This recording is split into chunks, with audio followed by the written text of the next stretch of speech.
I'm gonna go ahead and cover the topic really fast, okay? Told you. Oh, too fast. Oh, okay. My apology. I'll go ahead and slow it down then. Okay, so we're gonna go ahead and talk about Darhmann. Is that speed good? No, I'm just kidding. No, seriously though. Darhmann. Okay, I'm sure you guys already know what's going on with Darhmann. He's not paying his actors fairly. A lot of the staff ended up coming out on TikTok and speaking on the issue because apparently, if you go into the office and you talk about it, any individual going in there talking about this issue will immediately result in a termination of the contract, at least according to some of the actors that are a part of that culture. But the crazy thing to me is that a lot of these actors are getting paid barely anything, and somehow they're still able to pay the rent. As an actor at Darhmann Studios, I am just a contract player. I have no employment there. I am just sort of called every now and then, as are all the other actors.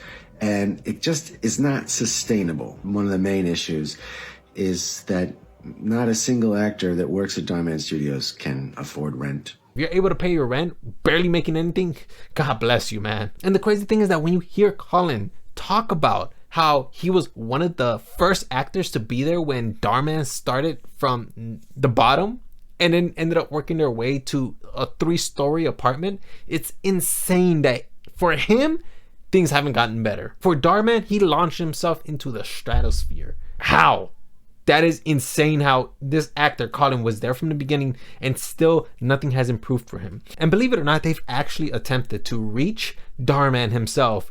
And the crazy thing is, he never answered back. They said that they were paying their actors fairly, which probably means that they're probably not going to move from their position to pay these actors more. Hopefully for them, everything gets better. The reason why I'm making this video is not because of what's going on with Darhmann Studios, but instead, I want to go ahead and talk about how some YouTubers, maybe even few YouTubers, can be very slimy. So I'm sure that some of you guys know about this very small YouTuber named Leafy is Here. Yeah, do you guys remember Leafy is Here? Well, I remember how back in 2016 or maybe even 2017, there was this individual by the name of Nick Cash, who used to be the owner of a channel called Watch Your Mouth. Nick Cash used to help Leafy out with a couple of his intros in his videos. However, the thing is that every single time he would ask for some compensation, Leafy will always just kind of I feel like it's too much. I don't feel like shouting you out because it's not shout out worthy. But a few weeks later, he hit me back up and he said, "Yo, Nick." I'm like, "Yo, what's up, man?" He's like, "Hey, can you do another intro for me?" And at this point, I'm like, "Dude, I don't want to do an intro if you're not going to shout me out."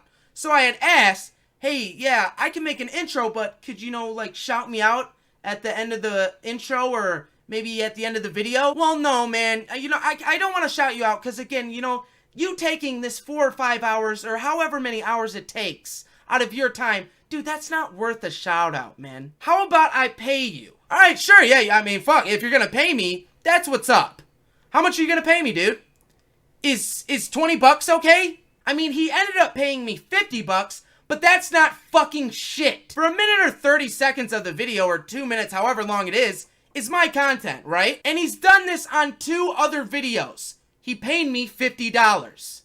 And on both of these videos, he made at least $10,000. Which is cool, you're a greedy little 20-year-old piece of shit. You gotta make some money. That stuff is unbelievable for me to hear. The fact that somebody can just undermine somebody else's work and just say, "Oh no, that's worth 20 bucks. That's worth 20. Come on, man.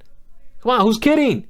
That's worth 20 bucks. Another YouTuber who ended up lowballing some of the people that used to work with him, J Station. You guys remember J Station?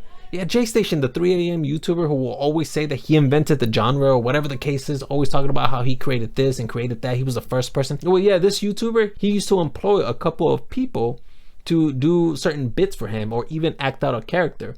One of those individuals used to be Aiko, which I believe at the time was his girlfriend. But what's crazy to me is that he wouldn't even pay her for her time. Instead, you know what he would do? Every single day we film, right? And we film from as soon as the sun sets till the sunrise. Then I gave him the idea to block out the window so it looks like nighttime. So that was my idea. A, you have zero sleep, and B, there's a guy yelling at you. A guy yelling at you, telling you that you're doing everything wrong, making you redo shit because you're doing everything wrong. Like he's blowing up on you every 5 seconds, and that shit's exhausting. He wouldn't pay me directly, but we would eat together, and he'd pay for like dinners, breakfast, lunch, or whatever. Like we'd probably eat like once a day. All right, and sometimes So like I he's paying you to for work on his breakfast. content with food. So instead of paying them actual money so they can use that money for whatever their situation is, he's gonna go and buy them food. Yeah, you could definitely pay your rent with a Whopper. It's just insane to me how some of these people will like try to lowball somebody who's not really a part of the business, or somebody who doesn't have a business mindset or doesn't know their worth. They will try to get these people and try to lowball them so then they can take advantage of their presence. And what's crazy is that I also ended up becoming one of these people who was overworked and underpaid.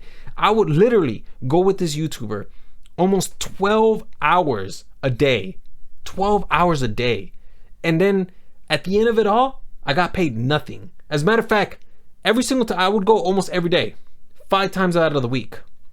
And by the time Saturday came, I was only paid $100 for that. What can I do with $100? And what's crazy to me is that some of these YouTubers make thousands every month. Thousands.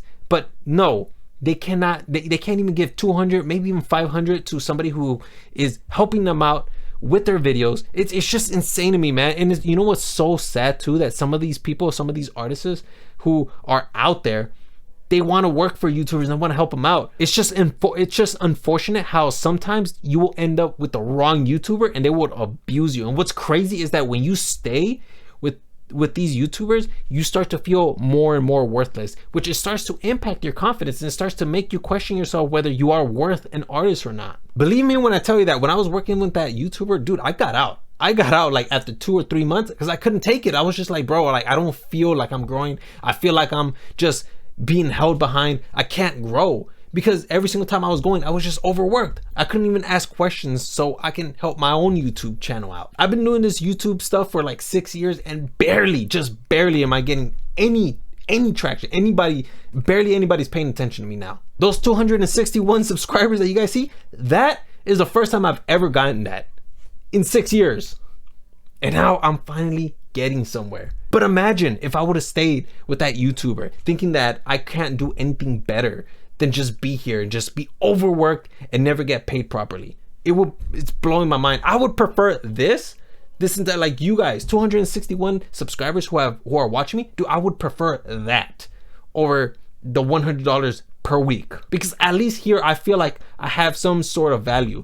I see you guys commenting, I see you guys watching. There's very few people who actually come back to see the videos, but I do want to create a name for myself, and I want to create like the best quality content I can. Like when I see you guys, discussing in the comment section, I'm happy about that. It makes me feel like I created something that is worth talking about. I've had many instances where I failed and got ripped off, and it never made me feel good. And unfortunately, that's the only way you can really learn. So yeah, I'm just gonna go ahead and leave you guys with that. And yeah, hopefully you guys learned something today.